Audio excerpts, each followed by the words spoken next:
Hello YouTube. In today's video I'm going to go over the Twab, but I think we're going to try something different today. I already read the Twab.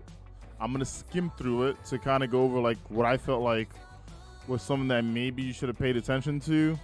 I think I'm tired of giving you guys like these long Twab videos. I'd rather you just get something that's like, okay, this is covered, the rest is like crap. Let's get to it. All right. Also, thank you very much for subscribing to the channel. If you're not a subscriber yet, please make sure you hit the like and subscribe button. And overall, make sure you turn your notifications on to all. All right, let's tackle this Twab. So in the Twab, you can see that the logo is blam, just made there for Gambit. So they're going to talk a lot about Gambit in this Twab. Balancing, right?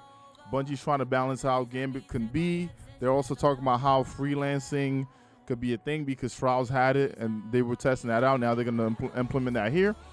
So, you know, DMG kind of starts out talking about the Witch Queen, how we have 1 week left. He spoke about the 2 trailers that they released. If you haven't watched it yet, definitely check out the link in the Twab. We also had a video on the glaive. That was my most previous video. I watched the entire video. I kind of gave like my breakdown and thoughts about the glaive, but that's another thing that they featured. And then they dove into Gambit, right? They were talking about when they dropped Gambit, the idea behind it. They wanted us to like feel like we were doing like a PvE horde. Yeah, like PvP, would change it a little bit. All right, and then they talk about Gambit Prime coming in. So let's go into the changes. They're talking about the core activity is gonna have, they're gonna work on freelance, which is pretty neat, right? The ammo economy is going to be a little bit different. Basically, Bungie's going to have some like yellow bar enemies that are going to be guaranteed ammo as you're playing this. Primeval tuning. Right now, the envoys, unless you kill the envoys, you can't do damage to the primeval because it'll be shielded. Invasions are going to be, there's a different timer. I believe they set 40 and 80 for the moats.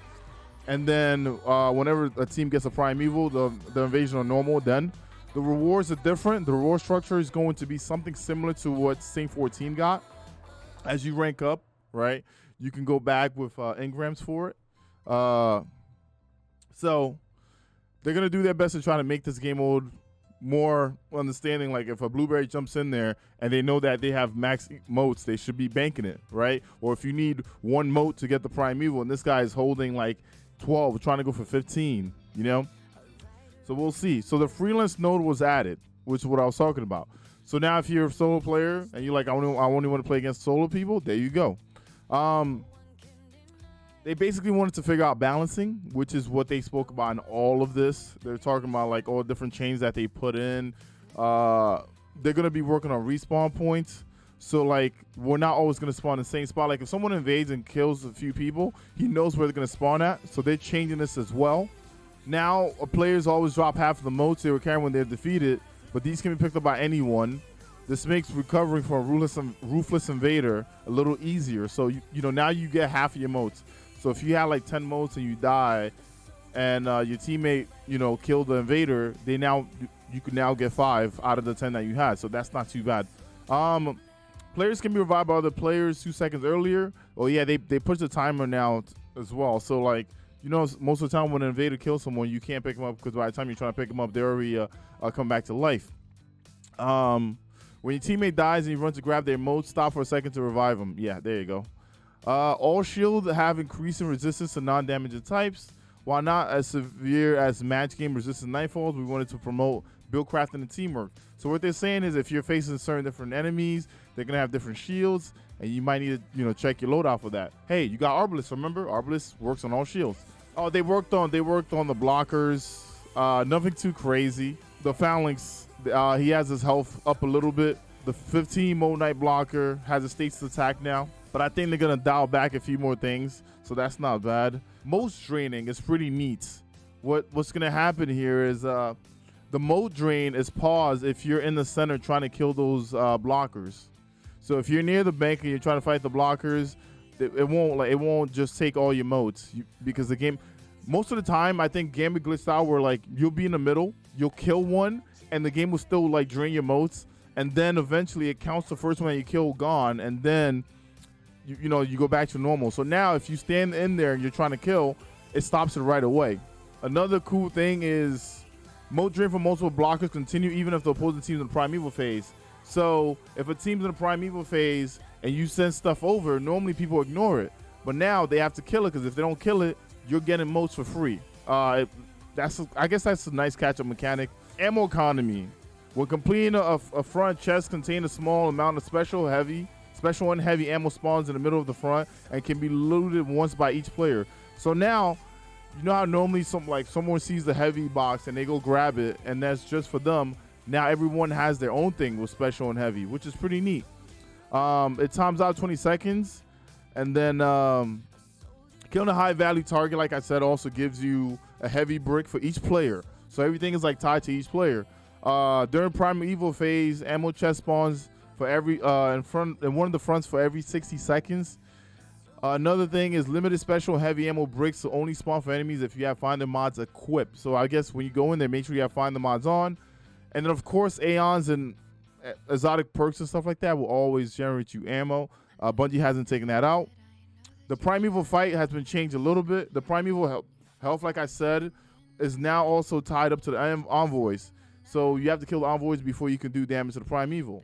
So the envoys put a invulnerability shield on primeval. Dude, I said that too fast. That my brain like. But yeah, you got to kill both of them to get the primeval back up. But the envoys respawn at 30% of the primeval's damage. And this also increases 10% for every envoy respawn. Another neat thing is they brought back the Slayer stacks. So when the higher stack you have, the more damage you can do, but it's not going to work on the envoys. They took away the prime servitor, which is like the big meatball, like the asshole looking thing. That's kind of neat. Also the malfeasance, if you don't have it, the quest now starts on your first primeval kill, which is pretty neat. And then they're talking about invasions. I like what they did to the invasions. I'm not going to lie to you. The level advantage thing is no longer a thing. Another neat thing that they've done is they took away one of the phases, because it used to be 25, 50, and 75, I believe. Now it's just 40 and 80, like I said. When you can't save your invasions anymore. So if you have 40 motes, you have to go right away before you get to 80, or you won't have that extra invade. Another neat thing is invaders can no longer see how many motes people have, right? So they have to choose who they want to go after.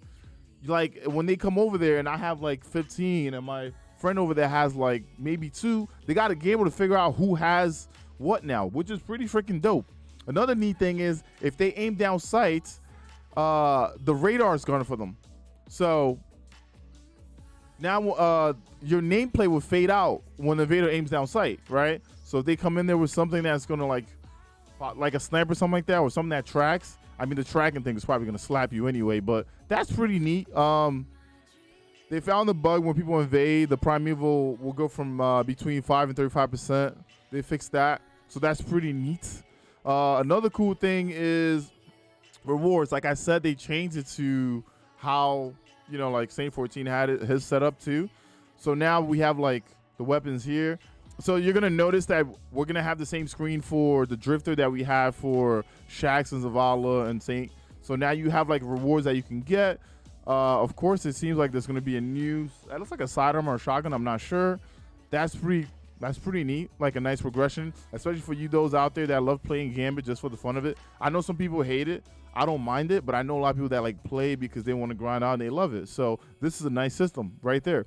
I believe they're taking repeatable bounties or something like that out, right? They said the daily Gambit bounty objective are generally fine, but some of the repeatable bounties have some onerous completion requirements. We're taking a pass on these, though they won't all come at once.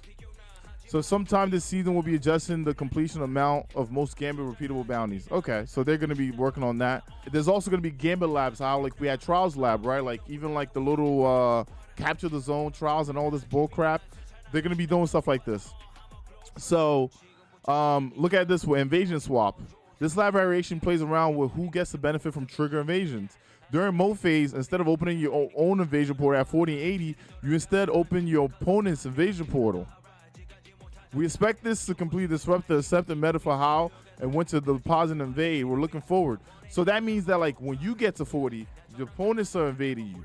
You get to 80 and invade you again. That's actually like, that's not a bad mechanic. It's almost like, oh shit, they're doing good over there. Let me go over and fuck some shit up, right? We'll see. Moti, fundamentally, the original concept of Invader was guarding as taken terror, overpowered and dangerous, something new to have to fight. While that is very compelling, we don't believe that is the only compelling Invader fantasy. We believe the sneaky motif is worth exploring too. Normal moat drain from having 2 blockers is disabled. Instead, every second Invader is invading, one moat drains directly from your bank to the Invader's bank. Okay, but I feel like that would slow down the game too, but we'll see how that goes. All right. What about Trials and what's next? Fear not. Trials, while our main focus for Season 16 is Gambit, we still have some fun changes planned. Okay, so they're going to talk about it at some point. That's cool, right? They said something about a few maps coming back. That's neat. And here are the final patch note previews.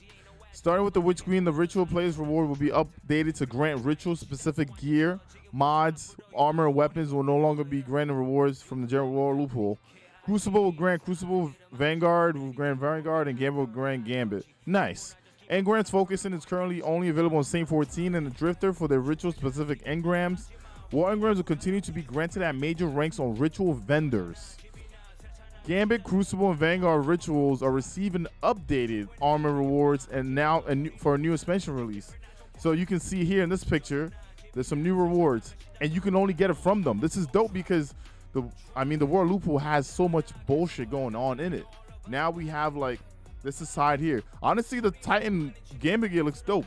I don't know. Maybe it's just giving me like, okay, hear me out. All right, don't say nothing. Don't tell Bungie I told you this. I mean, if you watching this video, right? Hello? You don't tell him, all right? That's what I'm saying. Like, I told you. But for some reason, the Titan and his Gambit gear looks like Dead Orbit to me. The Hunter with the red on like New Monarchy to me. And the Warlock looks like Future Warcraft a bit to me. But you know what? I'm going to let that go.